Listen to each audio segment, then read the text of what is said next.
If you think your cat sees you as their owner, you may be completely wrong. Because unlike dogs, cats don't really think in terms of master and pet. So when your cat follows you to the bathroom, sleeps beside your legs, stares at you from across the room, or suddenly jumps onto your lap for no reason, they may not be treating you like an owner at all.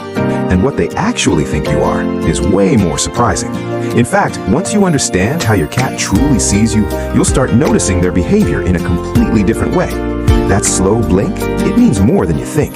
That head bump, not random.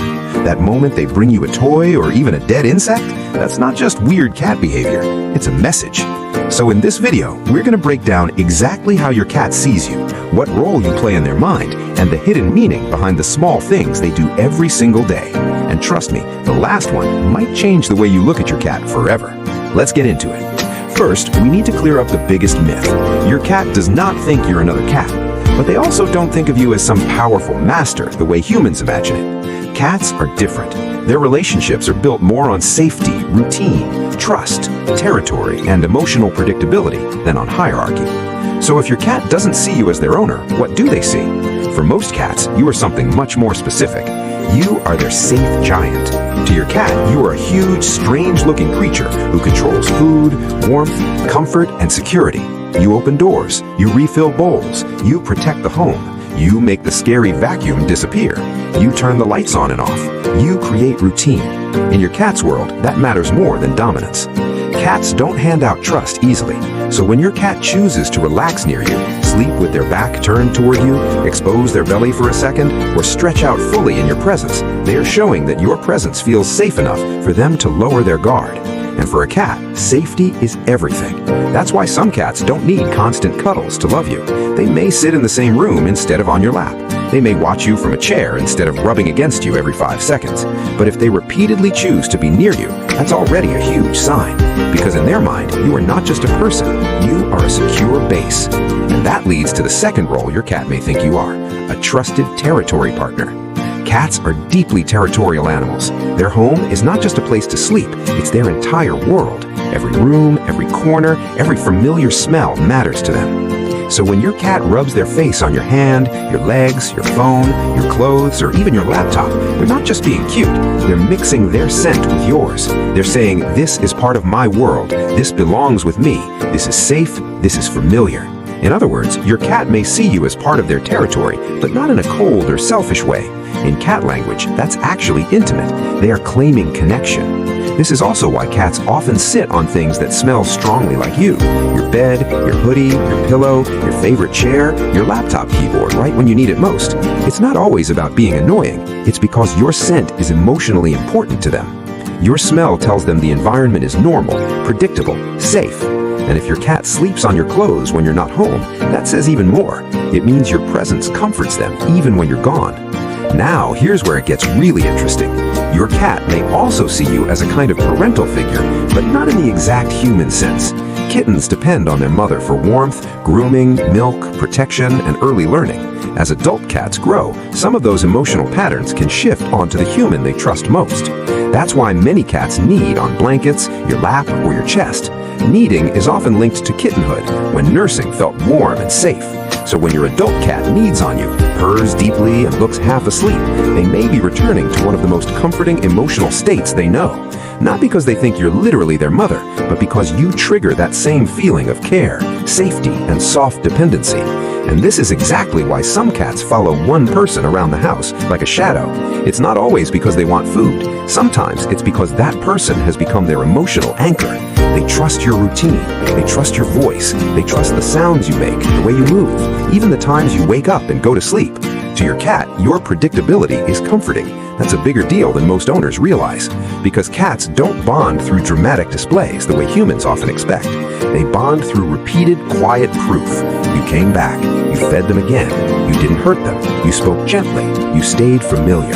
And in the cat world, familiarity becomes trust, trust becomes attachment, and attachment becomes love. But there's another role your cat may think you are, and this one surprises a lot of people. Your cat may see you as a slightly incompetent but lovable giant cat companion. Yes, really. Animal behavior experts have often noted that cats sometimes behave socially with humans in ways that are similar to how cats behave with other cats they trust. For example, head bunting, slow blinking, grooming attempts, tail-up greetings, and sleeping close together are all social bonding behaviors. So when your cat gently headbutts you, licks your hair, touches you with their paw, or greets you with their tail held high, they may be treating you not as a ruler, but as a member of their social circle.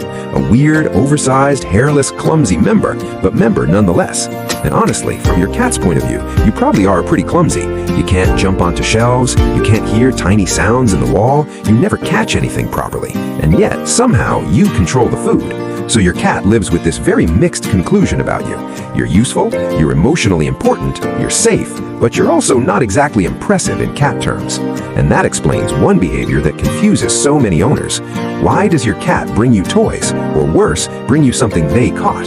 Some people think it's a gift. Sometimes it is. But sometimes your cat may also be doing something else. They may be trying to include you in their world, or even teach you.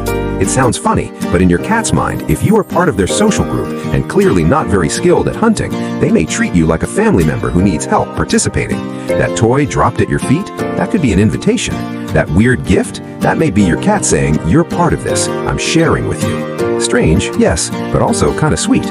Now let's talk about one of the strongest signs of all, when your cat sleeps near you. If your cat sleeps on your bed, next to your feet, against your legs, near your head, or just somewhere in your room, it doesn't only mean they like the comfort. Sleep is one of the most vulnerable states for a cat. In deep rest, they're less aware, less alert, less ready to react. So where they choose to sleep matters. If your cat chooses to sleep near you often, they are making a quiet but powerful statement. I trust this place because you are here. That doesn't necessarily mean ownership, it means emotional security. And if your cat sleeps touching you, that's even more personal. That warmth, scent, and closeness can make you feel like a living safety signal to them. You are not just the person in the house, you are part of what makes the house feel safe. Now, here's something many cat owners misunderstand. If your cat ignores you sometimes, that does not mean they don't care. Cats are not built to constantly perform affection. Some cats show love by staying close. Some show it with blinks. Some by following you. Some by sleeping nearby. Some by chirping when they see you. Some by exposing their back. Some by letting you touch their favorite spots. And some just sit quietly in the same room because your presence alone is enough. Human beings often want obvious affection. Cats prefer subtle honesty, and once you understand that, their behavior starts making more sense. The cat who sits a few feet away from you every evening may be saying, "I want to be with you." The cat who watches you cook may be saying, "You're important to my routine." The cat who meows outside the bathroom may be saying, "Where did my safe giant go?" The cat who lightly taps you with a paw may be saying, "Pay attention, I'm talking to you." So no, your cat probably does not think you're their owner in the human sense. They may see you as their provider, their protector, their routine, their territory partner, their emotional safe place, their social companion, maybe even their weird giant family member. And honestly, that may be better than being an owner, because ownership sounds like control. But what your cat gives you when they truly trust you is something much rarer: choice. Cats choose where they rest. Cats choose who they approach. Cats choose whose scent comforts them. Cats choose who gets to see their soft side. So if your cat has chosen you, that means something. It means in their private little world, you are not just some random human paying the bills. You are part of the structure of their emotional life, and that is a huge honor. So the next time your cat slow blinks at you, sleeps on your side of the bed, follows you down the hallway, rubs against your legs, or curls up on your clothes when you're gone, remember this: your cat may not see you as an owner, they may see you as home. And if that surprised you, wait until you start noticing how many little signs your cat has been giving you every single day without you realizing it. So tell me in the comments, what strange thing does your cat do that suddenly makes